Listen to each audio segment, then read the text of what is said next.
morning. Good morning. Ooh. I don't know how to follow that, but thankfully I don't need to. Thankfully, God's word is just so good and so powerful, so I'm excited. Okay. I might need a little space here, sorry. Sorry. All right. Yeah, you guys are just in the way, it's fine.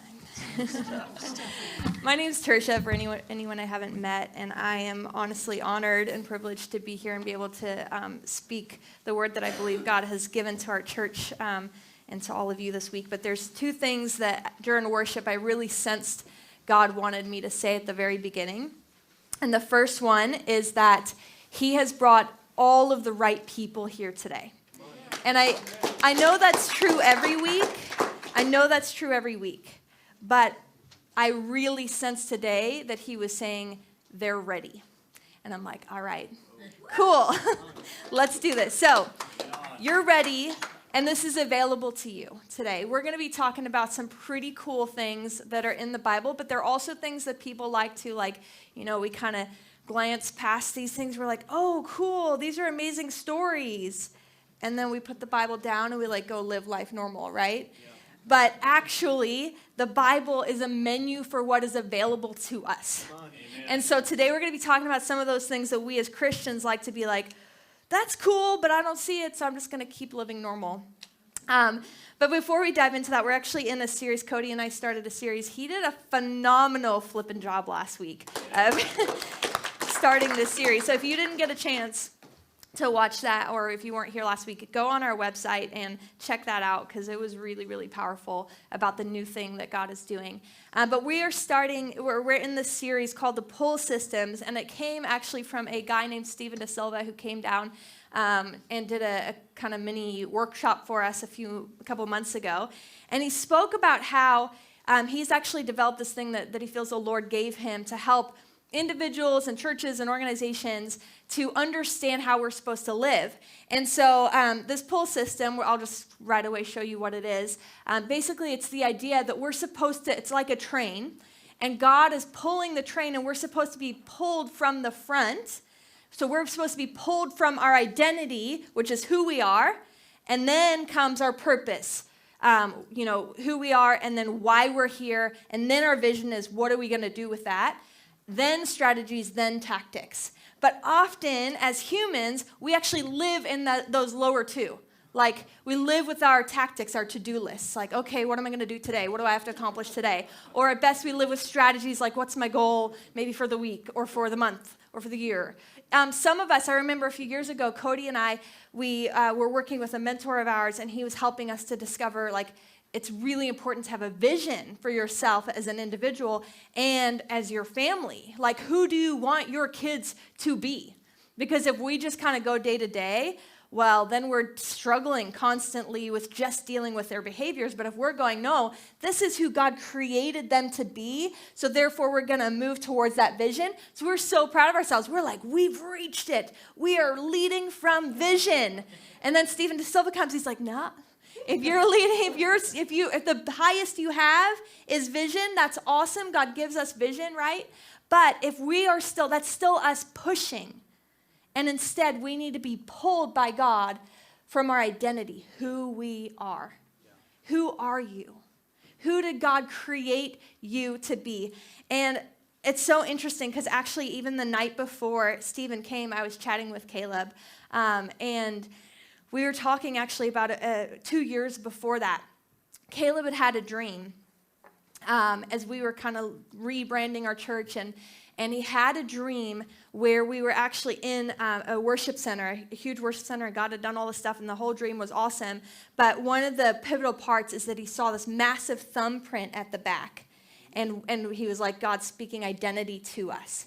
And literally the day before Stephen came, remember, Caleb had this dream 2 years before. The day before Stephen came, we're having this awesome conversation, and I said to Caleb, that dream you had is significant because God is still speaking identity to us. Then Stephen comes, and he's like, hey, you have to lead from identity. I'm like, okay, wow, that's so amazing.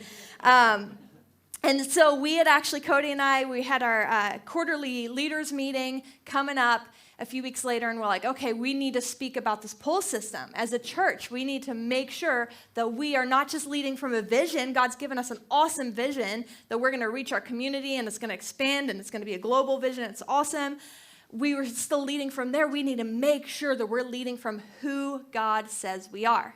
Is this making sense? Yeah. So we're like super excited. We're like planning this leaders meeting. Okay, we're going to talk about pull system. The leaders meeting was the Wednesday night, I think. That Sunday was the Sunday. Some of you may have been here, and if not, I'm going to share the story. That Sunday, in the middle of worship, there's a powerful point in worship, and the fire alarms start going off. And I was like, devil, you're trying to distract us. And he was trying to distract us, but God always uses things for good, right?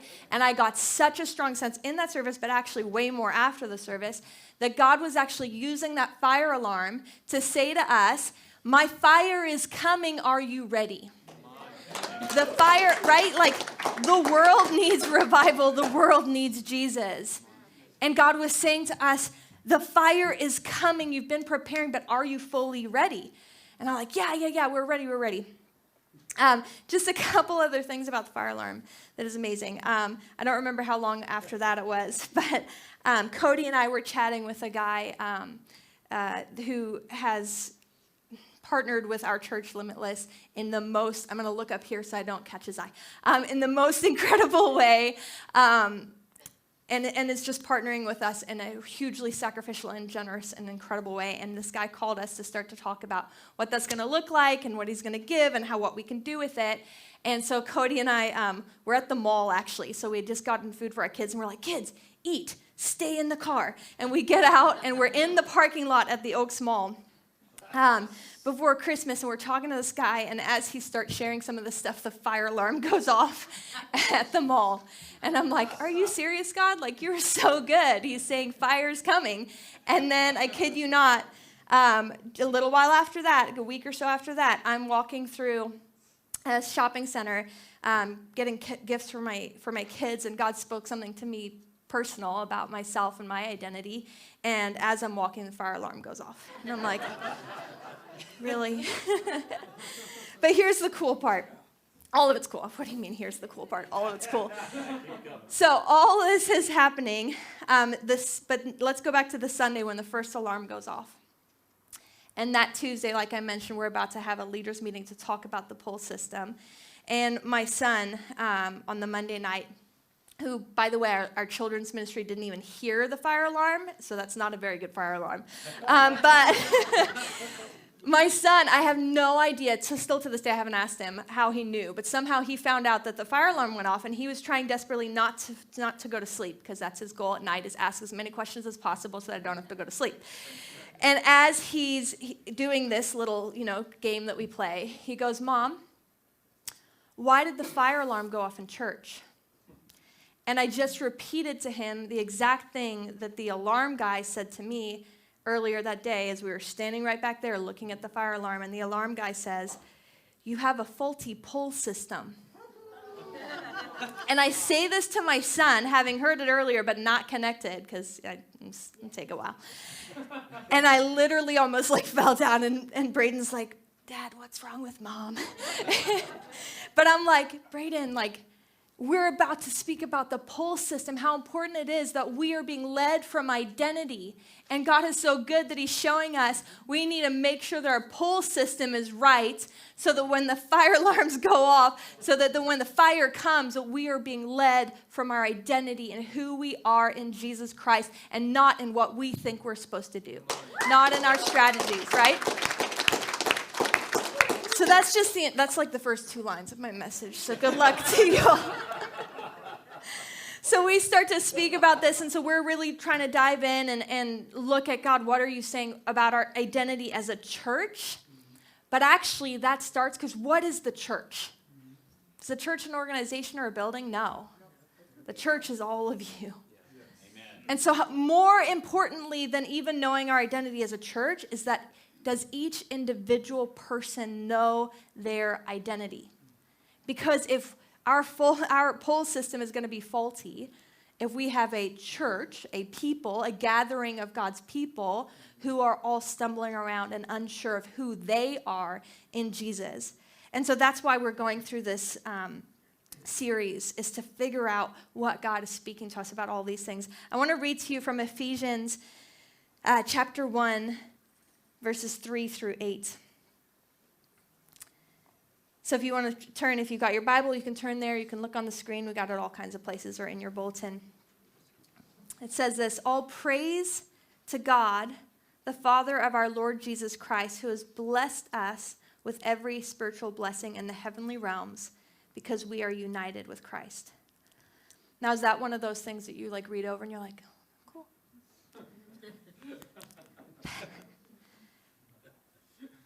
Who has blessed us? Who's us? Us. All of us who are his, right? All of us who've accepted Jesus with every spiritual blessing in the heavenly realms. That's insane. That's who we are. We've been blessed with every spiritual blessing in the heavenly realms.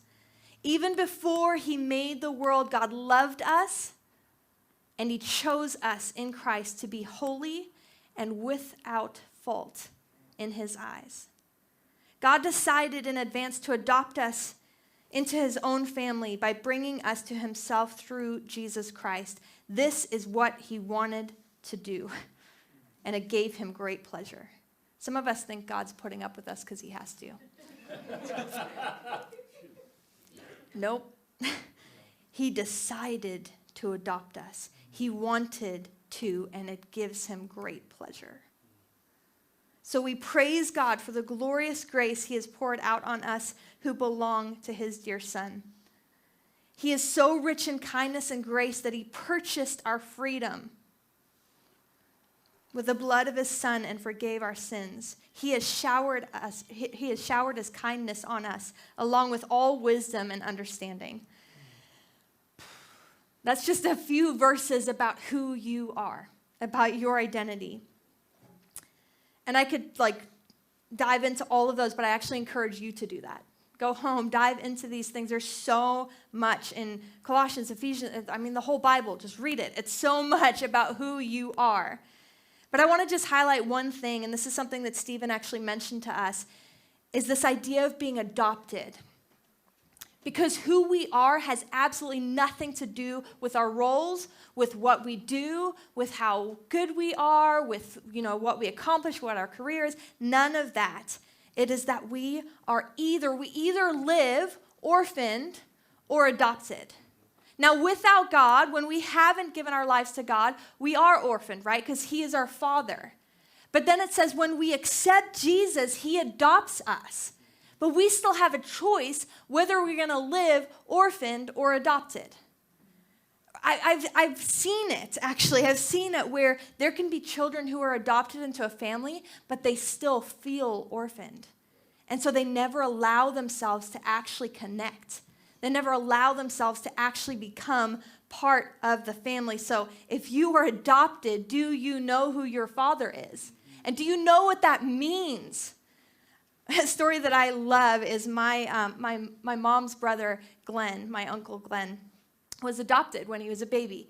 And my gran so badly did not want him to be one of those kids who grew up struggling with who I am or suddenly find out when they're older, that they're adopted. And so she, from birth, she would say, "Oh, my beautiful adopted boy. Oh, my special adopted boy. Oh, my wonderful adopted Glennie." And so when Glenn got a little bit older, a kid comes up to him and he says, they're talking about something, and he says, "Where were you born?" And Glenn goes, "I wasn't born, I was adopted." But you know what's so awesome? Is he right from the start knew how special that was. He knew that he had been chosen by my grandparents they loved him. They loved him just as he was, and he was actually special because they chose to bring him into their family and make him special, make him unique. And there's something so beautiful about adoption, right? Because it's not like, "Oh, oops, we're pregnant again." It's like, I am choosing. That only happened to us 4 times. It's fine. We absolutely adore every single one of our kids, and they are all a gift from God. I'm not saying this. But adoption, it's like you really chose this, and it costs you. And you go, I want this child in my family, and that is what God has done for each. I am a mess emotionally today. I do not cry a lot, but God is good. We are all adopted.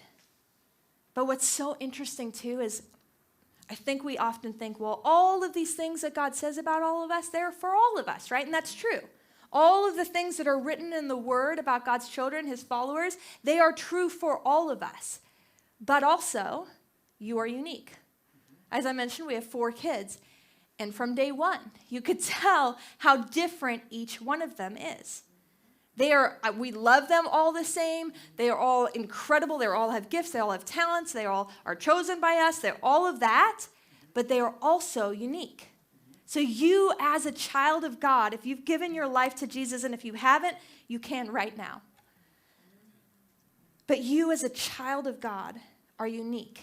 What is He speaking to you specifically? Who does He say you are specifically? And I want to invite you actually as homework, because I can't sit here and tell all of you that. I want to really encourage you this week and the next few weeks to really be spending time with God and asking Him, who do you say I am? And this identity idea is actually, it's about who you are. It's about being. It's not about doing. If you start to think things like, oh, I'm a father, I'm a mother, or even things like I'm compassionate, or I'm hardworking, all those things are great, but they are not who you are. Who you are is that if everything washed away, if your career ended today, you would still be that person because it's the identity that your Heavenly Father has put on you. Is this making sense? Yes. You cannot get your identity from your gender, from your position, from your career, from your gifting, from the way you serve God, none of it. You can only get your identity from God and who you are. Yeah. That is it.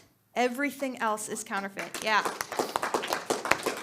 And your identity word, as God starts to reveal to you, maybe there's going to be one thing, and that's what Stephen De Silva recommends, is find one thing that He's specifically speaking to you and be led out of that. And as you kind of pray through this, I want to encourage you that it's all about connection with God. It's never that you're far out there doing that. It's that you are with Him, you're in Him, you're adopted by Him, you're chosen.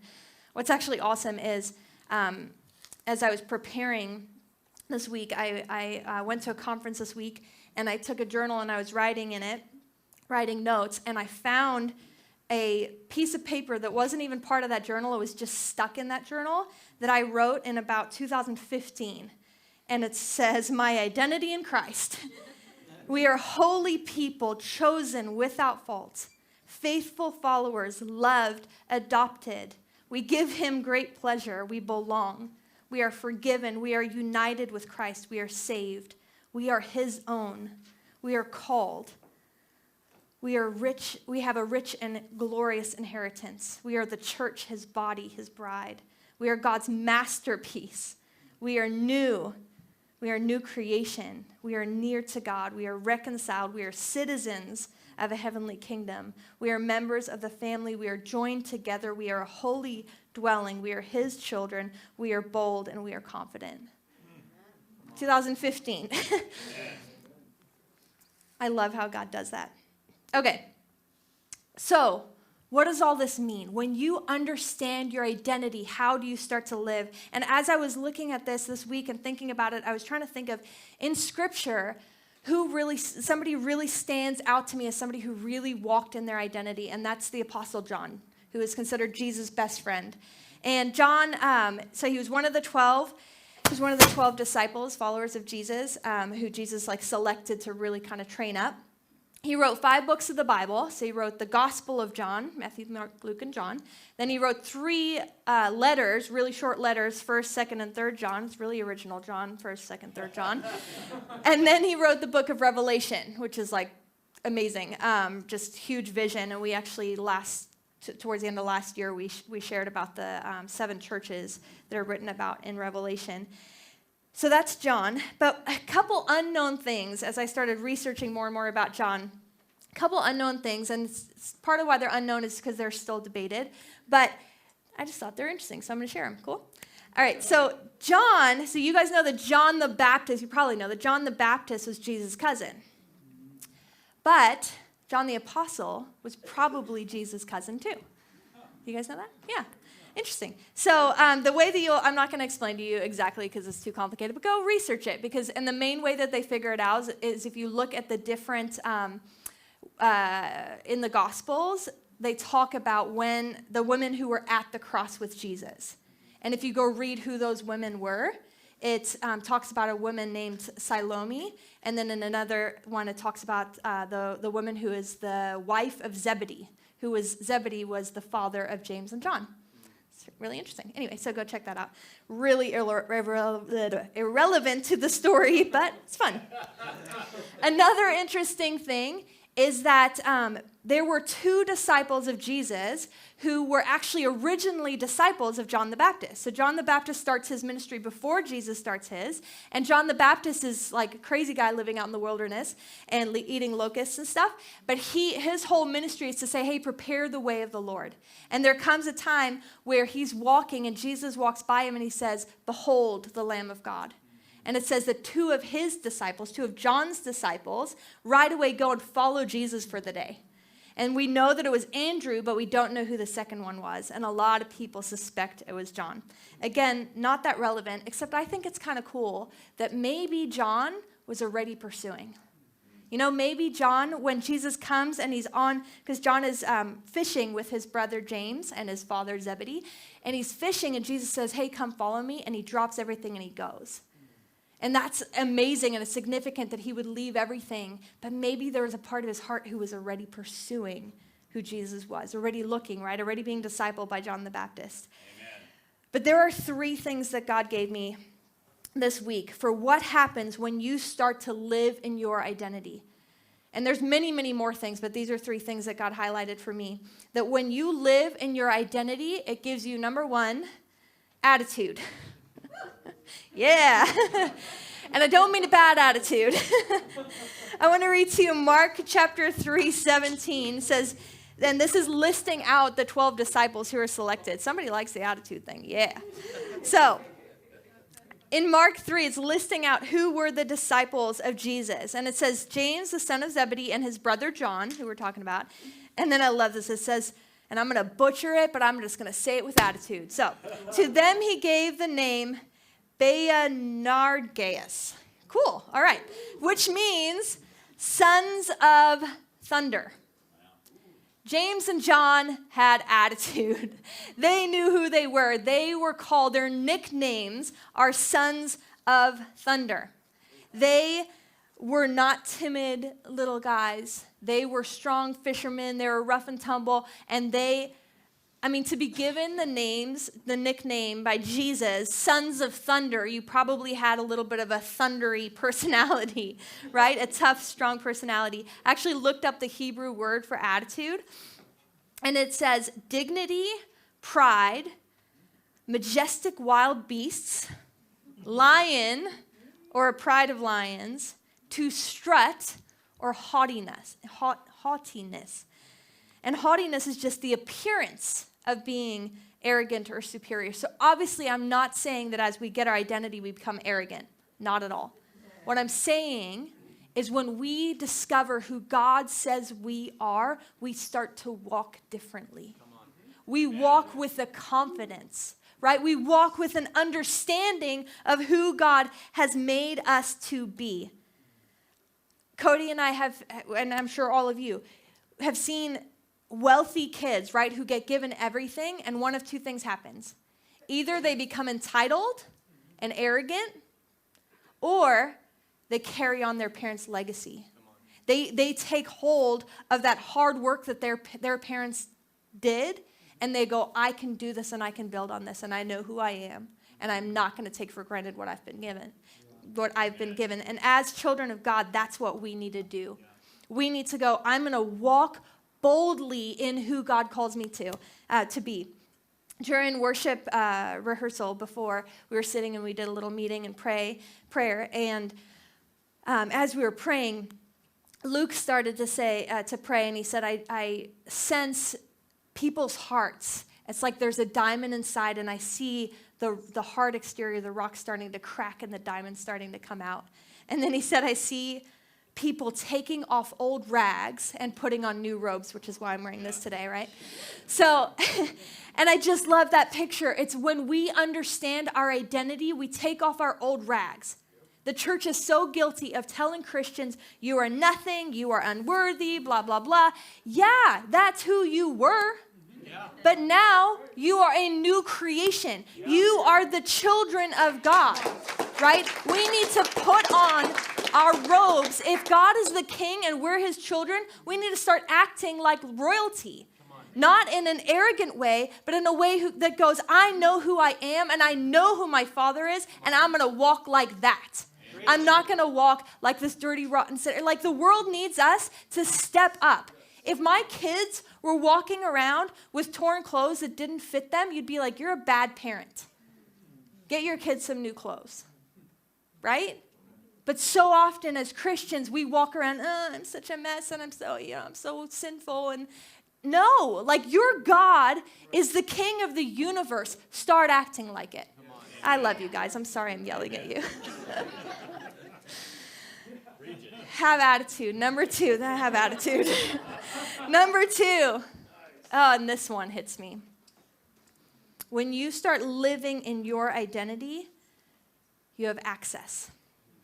And I want to read to you 3 stories about John and the access that he was given that others weren't.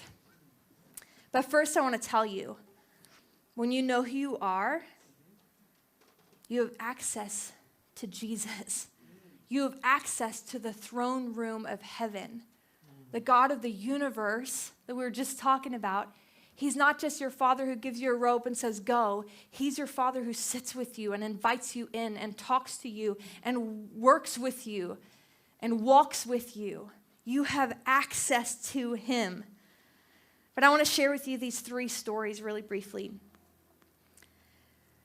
And there are 3 stories where only Peter, James, and John were invited. The other disciples and the crowds and all that were invited to a whole lot of things, but these were 3 stories where only Peter, James, and John were invited. The first one is in Mark chapter 5. You guys can look it up later or, follow along. But it's a story of this man named Jairus. And he comes to Jesus because he knows he's a healer. And he says, my daughter is sick. She's on her deathbed, and I need you to come and heal her. And as Jesus starts to go, other people come and need healing. And what ends up happening is before they get there, the servants and messengers come from Jairus' house and says, don't bother the teacher anymore. Your daughter's already dead. And Jesus overhears them, and he simply says to Jairus, do not be afraid. He says, do not be afraid, just have faith. Now, if you've just heard that your daughter's died, that's hard words to hear, but Jesus is saying, do not be afraid, just have faith. And then something interesting happened. Jesus says to the crowds, you can't come, and he only brings with him Peter, James, and John. And then when he gets to the house, there's, obviously people are weeping and wailing and crying, and he walks in and he says, what is all this commotion about? She's only sleeping. And all the people in the house laugh at him. And so he says, get out. And he says only Peter, James, and John and the little girl's parents could come in. And then he says powerful words. He says, Talitha cum, which means little girl, get up. And she does. Amen. She was dead, but he says, Talitha cum, little girl, get up. And she wakes up, and he says, give her some food. Right? And John, I believe that Peter, James, and John were allowed to be there because they knew who they were. They knew who he was, and they were following Jesus so closely that they were starting to understand. And Jesus actually wanted to show them what was possible. So they got to witness this miracle. And I believe that today, God is wanting to say to us, Talitha cum or tali cum, which means little girl, little boy, rise up, get up. And I also believe that God is saying, do you know who you are? Because when you can stand in your identity, you're invited into the miracles. But if you're not ready to believe me, then get out. And I believe that God is saying that to us is, will you believe what I said? Because if not, you're not invited into the miracles. And I don't mean that to be harsh, but I sincerely mean, like, are you still saved? Absolutely. Can you still have eternity? Absolutely. But if you want to be part of the miracles, the work that God is doing here and now, he's saying, I need you to step up into your identity and then you can gain access into the more that I want to do. Right? I think I scared some of you. I'm sorry. You don't have to leave. The next thing is he gains access. Peter, James, and John, they gain access there, but then they also gain access when Jesus goes up and he invites them up to a high mountain. And this would not have been unusual for them because Jesus often went away and he went to high mountains and he prayed. But he goes up to this high mountain and this time it says his appearance changed and he's transfigured. And suddenly his face is shining like the sun and his clothes become white and he's like glowing. And then even more than that, now suddenly Moses and Elijah, who have been dead a long time, are standing talking to him. And Peter, James, and John get to witness this. And I think it's so funny because Peter's like, whoa, this is wonderful for us to see, Jesus. Can we make you some tents?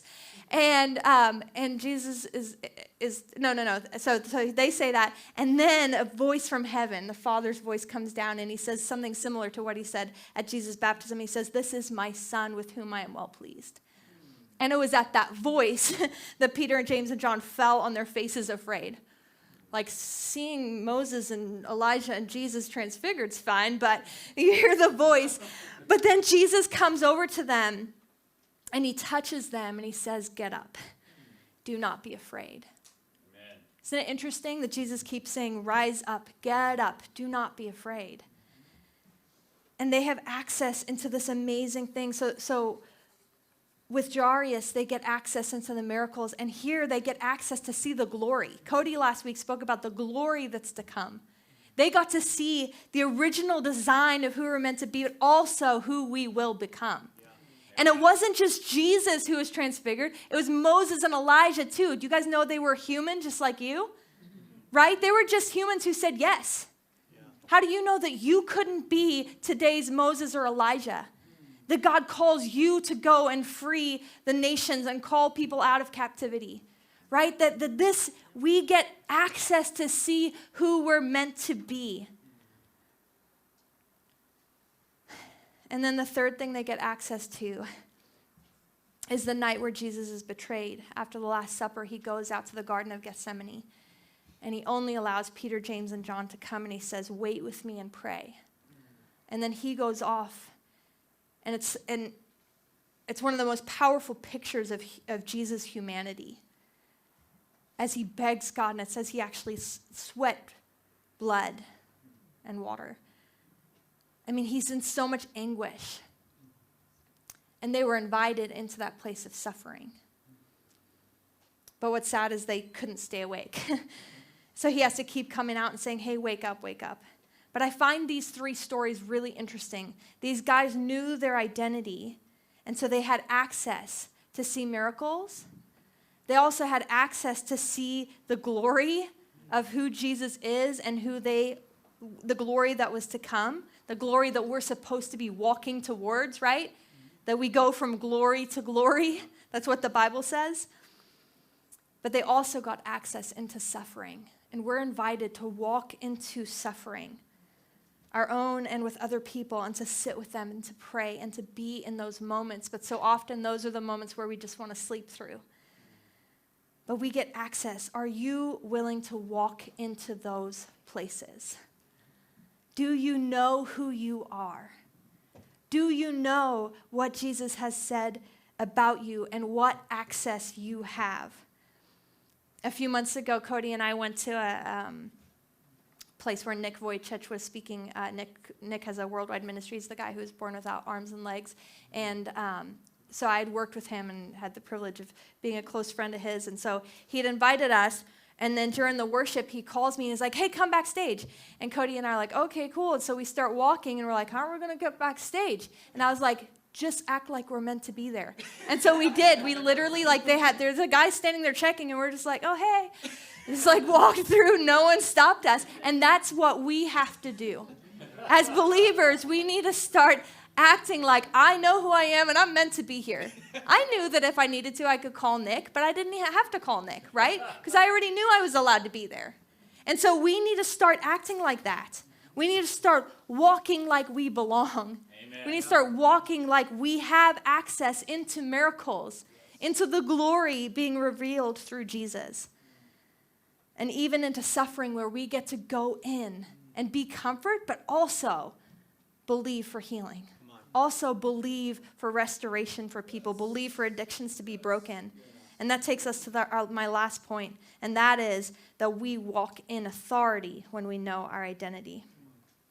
A few weeks ago, I was talking with a new friend of mine, Sarah. And we were talking about the scripture Luke 10. And I want to read it to you. Luke 10, 17 through 20.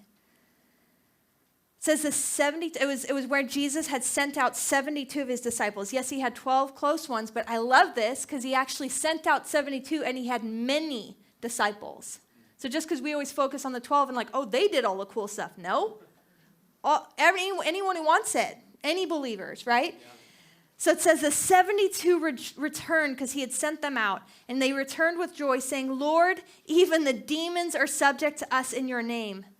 And he said to them, I saw Satan fall like lightning from heaven. Behold, I have given you authority.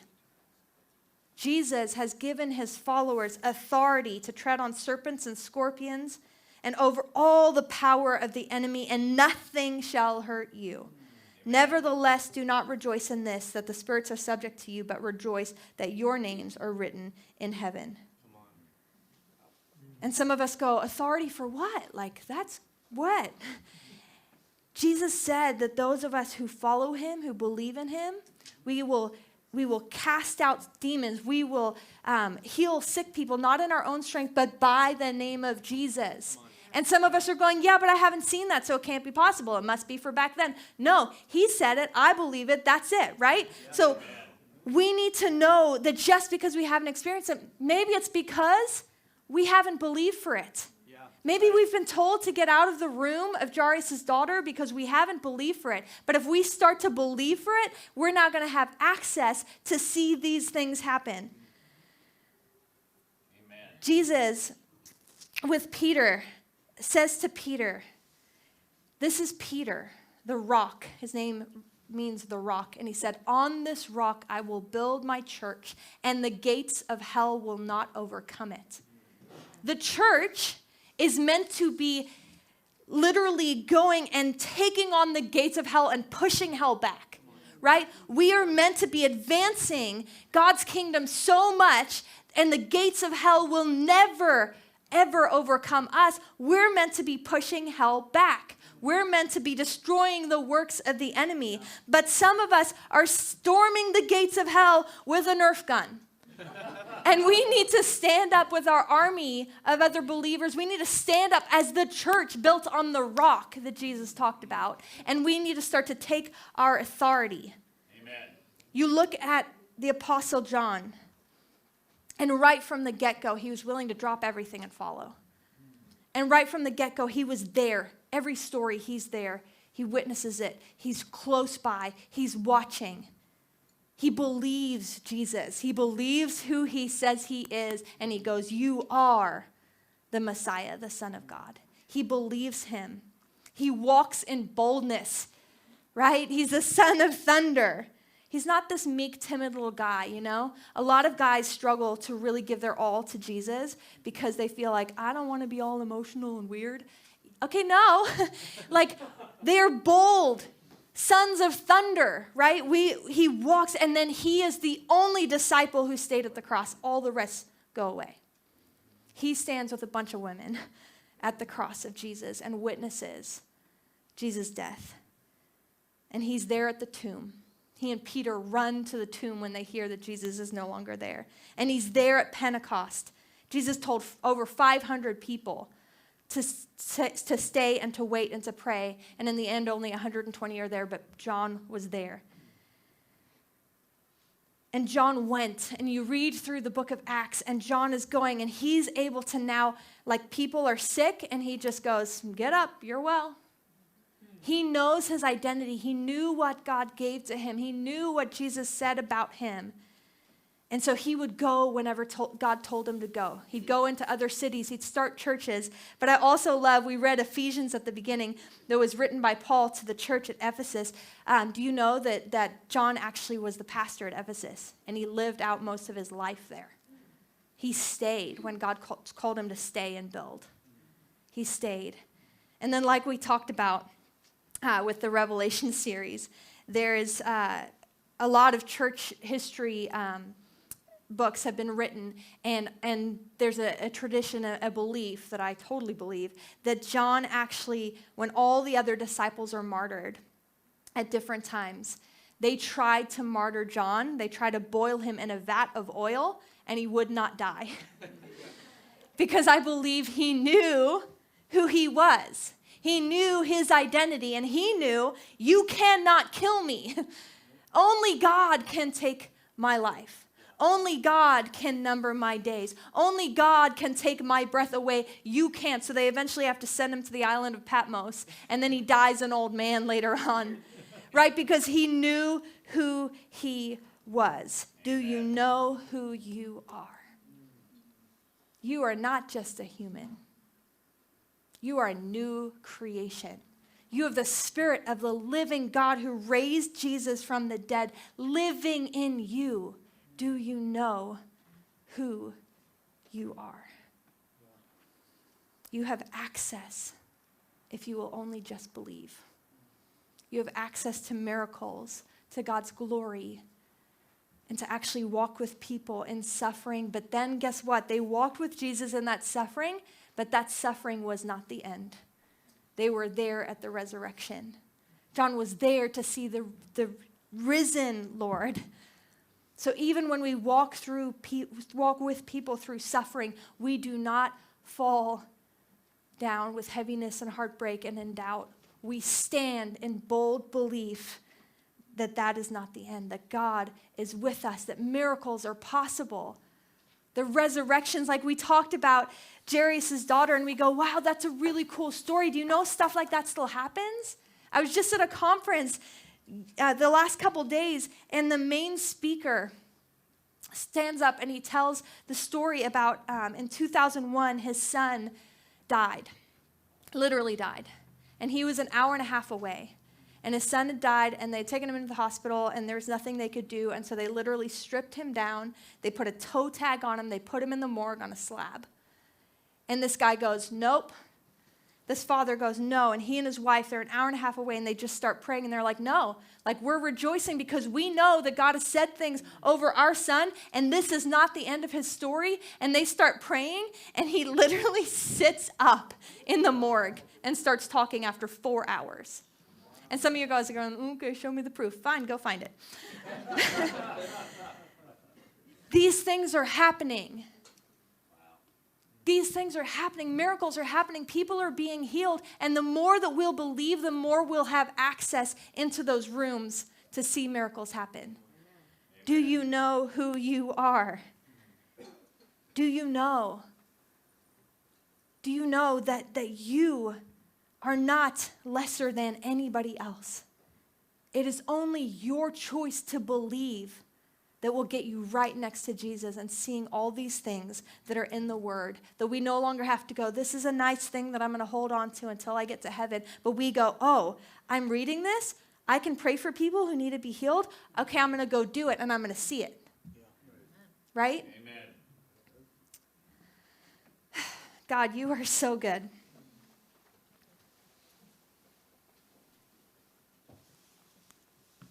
And God, sometimes it's hard for us to believe these things. God, sometimes it feels arrogant to believe these things, but it's actually arrogant not to, because then we're saying that what you did was not enough and what you said is not true. You said these things, God. You said that we will go out and we will have authority over the devil, that the gates of hell will not overcome us. God, you said that we will see people healed not by our authority, but by yours. But you literally said these words to us, God, that you are giving us authority, that you have chosen us, that we are your children. And God, even though sometimes every feeling in our body is that we're not good enough, we're going to start to actually believe that we are. We're going to actually start to believe that you have more for us, not for our sake, but for the sake of the world who desperately needs to know you. For the sake of the people who are hurting and broken. For the sake of people who are wrapped up in sin because that's all they know. For the sake of people who are suffering, who are sick, who are plagued with addiction. God, for their sake, we say, here am I, send me. We will walk out, God, knowing who we are in you. Jesus, I pray that right now, you will begin to give pictures and words and thoughts drop into people's minds. That you'll give people here dreams tonight of who they are. God, that you'll just make it so abundantly clear. Maybe somebody else will come and say something that confirms it. God, that we would just be tuned into what you're saying so we don't miss it. And we won't say, oh, this is the only way you speak, but we'll go, okay, God, however you want to speak, you speak to me and you tell me who I am. I will believe that I'm your child. I will believe that I have authority. I will walk out in the truth that I am chosen and I am royal and I am part of your family. But I'll also be open to what you have to say to me individually, uniquely as your child. God, who am I? Because that'll change everything. When you know who you are in Jesus, that will change everything. So Jesus, show us who we are. We love you, Lord. You are so good. Amen. Amen. When Tirsha was